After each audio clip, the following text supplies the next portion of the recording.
এটা হত্যাকাণ্ড সংঘটিত দিশু এগৰাকী যুৱতী গুলীয়া হত্যা কৰা হৈছিলে। এই ঘটনাত এতিয়ালৈকে বৰ্তমান কেইজনমানক এৰেষ্ট কৰা হৈছিল?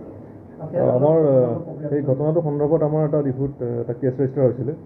Diphu case number 39/2024 under section 120B 302 IPC read with section 25(1)A arms act.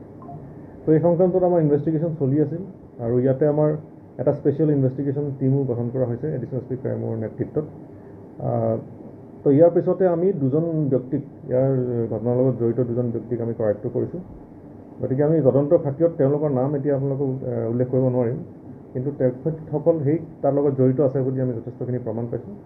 গতিকে তেওঁলোকক এৰেষ্ট কৰা হৈছে আৰু আজি আমাৰ অনাৰেবল কোৰ্টত তেওঁলোকক প্ৰডিউচ কৰা হৈছিল আৰু আমি 4 দিনৰ এতিয়া আমি জিম্মা লাভ কৰিছোঁ আৰক্ষী।